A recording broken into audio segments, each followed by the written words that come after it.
I'm Genevieve Taylor and this is Bristol Fire School, and this is the final film in my Master Techniques series. This one is about baking on a barbecue. It's about turning your barbecue into a proper oven. It's about indirect high heat baking, cooking.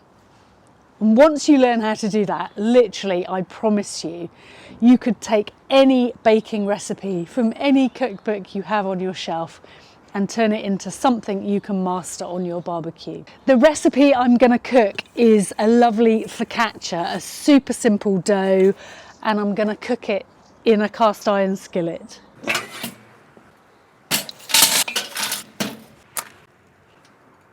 I'm using my big chimney starter today as opposed to the small one, which is what I normally use on a day-to-day basis. And the reason for that is very simple. An amount of charcoal, a volume of charcoal, has the potential for a certain amount of heat energy.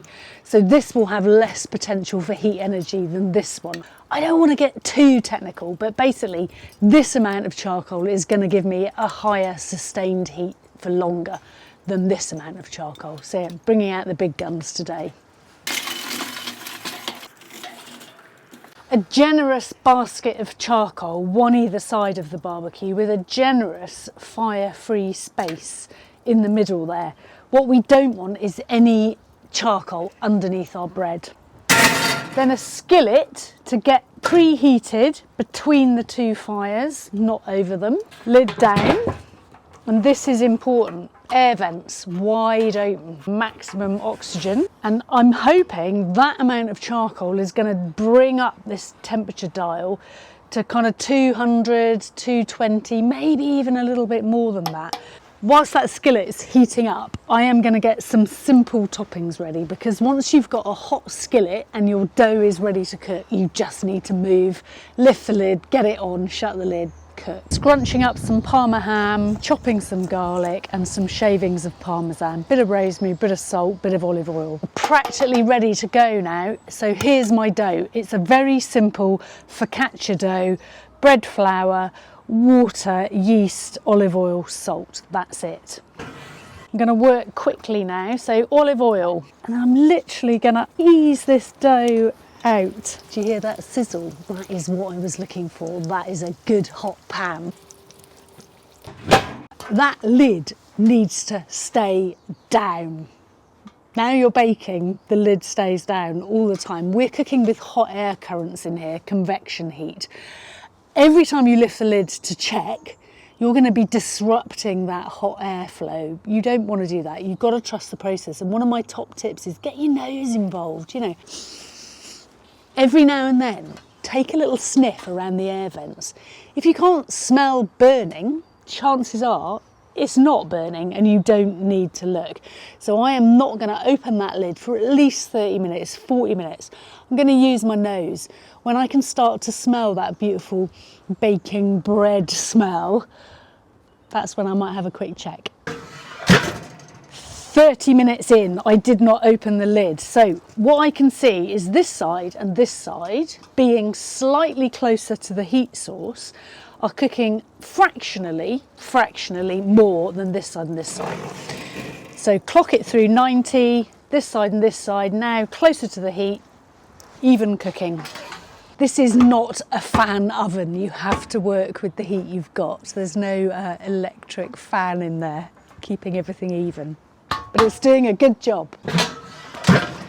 Another 20 minutes later, and I reckon we are good to go. Loose on the bottom, smelling absolutely terrific.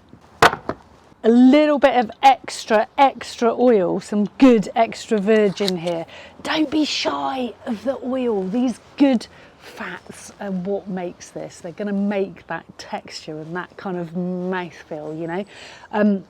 As much as I'd like to face plant into that straight away, it's going to be better if I can just wait for 10 minutes just to let it cool down a little bit. Things will taste a bit more if they're not absolutely mouth-burningly hot. That was a pretty painful wait, but I don't think I can wait any longer, so I'm just literally going to get into this. I am super happy with that. Let me just show you what we've got.